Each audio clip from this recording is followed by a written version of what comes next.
Assalamualaikum warahmatullahi wabarakatuh. Salam sejahtera buat kita semua. Apa kabar Sohib Biotrik? Jumpa lagi di channel kita Biotrik, bikin informasi menarik dan otentik.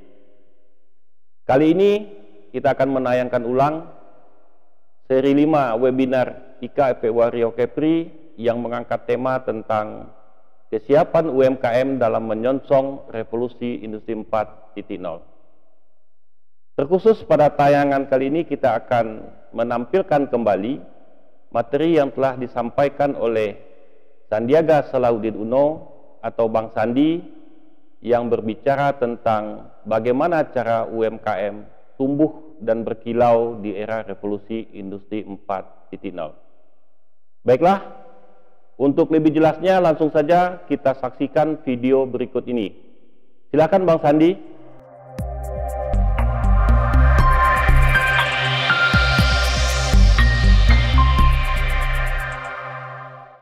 Saya ingin membawakan satu materi. Tadi saya sudah melihat luar biasa sahabat saya Mas Jaya Fight. Hari ini saya berikan materi saya judulnya Glow and Grow. Glow and Grow yang saya sudah bagikan ke panitia. Silakan Pak Marswanto bisa di screen share. Jadi Glow dan Grow ini adalah bagaimana kita berkilau, bersinar, karena sekarang ini kita tentunya mengalami sedikit redup diakibatkan oleh pandemi COVID-19 dan tetap kita bisa bertumbuh. Karena kalau kita bertumbuh, kita bisa mencari lapangan pekerjaan dan kita bisa membuka peluang usaha bagi para UMKM dalam menjaga stabilitas ekonomi kita. Di slide pertama, Pak Marswanto, saya ingin cerita sedikit tahapan. Jadi di slide 2 dari 8 slide ini, kalau Pak Marswanto bisa geser sedikit, ini adalah tahapan daripada COVID-19. Iya, COVID-19 ini kita mungkin sekarang berada di tahapan yang paling menantang kita. Karena di tahapan pertama mungkin bulan Februari, Maret masih jumlah kasusnya sedikit, terus meningkat di April, Mei. Sekarang kita masuk ke bulan Agustus, ini kita sudah mendekati puncaknya. Nah, disinilah kita harus, walaupun kita waspada, tapi jangan panik. Kita tetap tenang. Setelah kita beradaptasi dan terus memperbaiki proses produksi kita, melakukan pengelolaan keuangan secara ketat, dan kita harus pastikan bahwa kita dalam adaptasi dan akselerasi menuju kebiasaan baru ini, kita bergandengan tangan sehingga kita bisa bertahan melalui silaturahim kita. Kenapa saya bela-belain ikut hadir di pertemuan Ikatan Keluarga Alumni Universitas Andalas? Karena saya ingin memperpanjang silaturahim kita. Allah Subhanahu wa Ta'ala janjikan di balik silaturahim itu ada umur panjang dan juga rezeki yang melimpah. Nah, tentunya kita ingin rezeki kita terjaga oleh Allah pada saat kita bisa mengatasi pandemi ini, insya Allah dalam waktu yang tidak terlalu lama. Nah, di slide selanjutnya, Pak Marswanto, kita harus lebih dekat melihat di mana kita berada dalam krisis ini dan bagaimana secara jernih kita berikan solusi kepada UMKM.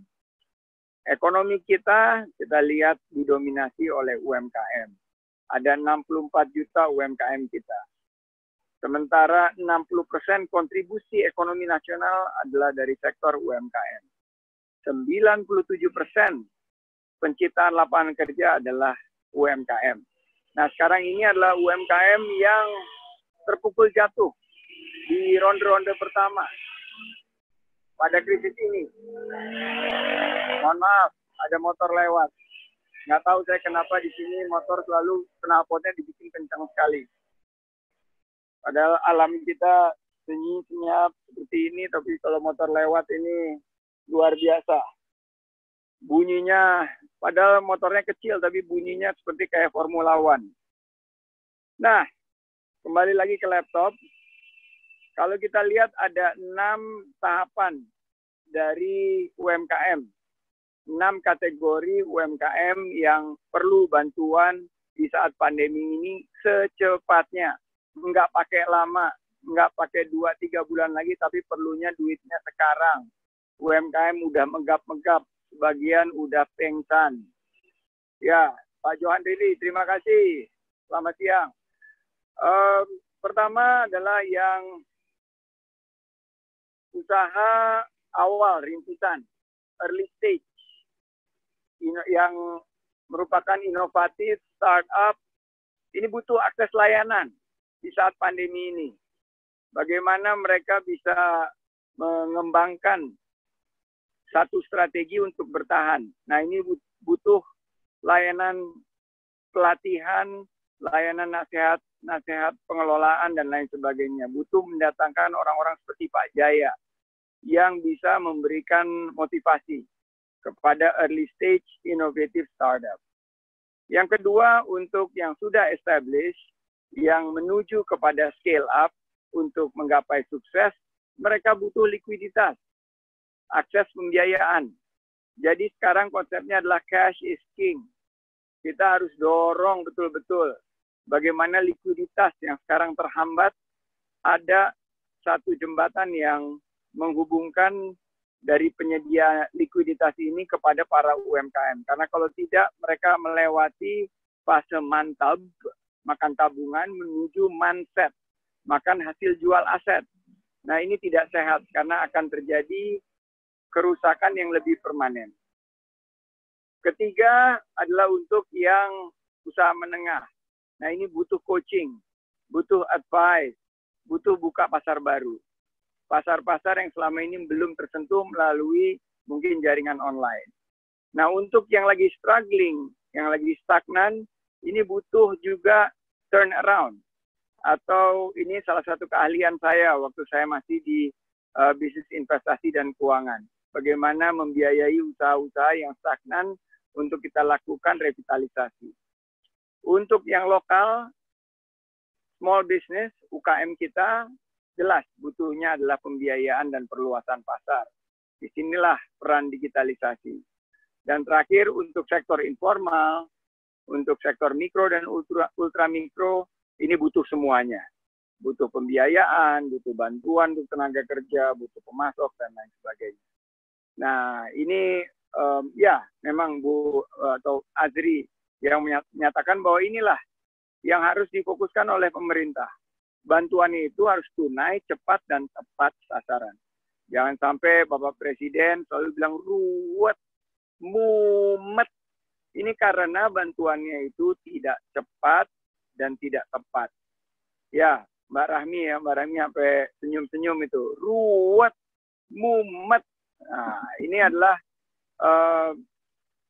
satu tahapan di mana setelah kita berikan pelayanan-pelayanan tersebut untuk bertahan dan untuk tumbuh menemukan peluang baru, inilah sektor-sektor yang menjadi bagian daripada realita baru. Sektor mana saja yang akan mampu bertahan untuk sementara. Selain daripada sektor-sektor ini, kita harus tunggu agar vaksin bisa ditemukan dan kita kembali ke equilibrium baru. Tapi menunggu equilibrium baru, sektor inilah yang akan berkembang. Sektor kesehatan, sektor teleconferencing, MOOC, digital, food, jamu, ini berkembang. Semua yang berkaitan dengan kesehatan imunitas. Juga sektor bantuan hukum, jasa hukum, dan clean energy. Ini sangat-sangat ironis. Banyak yang mengeluh dengan di rumah saja kok biaya saya nambah ya. Kenapa ya? Ternyata kita di rumah saja yang biayanya mestinya kita pangkas malah naik. Hanya biayanya bergeser dari tadi biaya-biaya kita beraktivitas di luar menjadi biaya listrik yang tambah mahal. Biaya kuota yang tambah boros. Nah, inilah memicu kita untuk mencari inovasi di sektor-sektor digital, teleconferencing, maupun juga clean energy, energi ramah lingkungan baru terbarukan yang kita miliki sangat melimpah, tapi belum kita kelola dengan baik.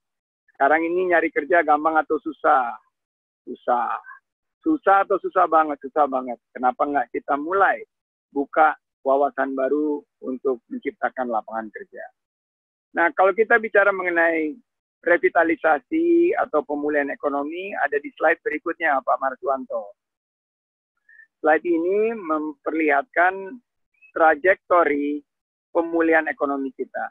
Kita berharap akan ada sebuah pemulihan dengan kurva seperti huruf P.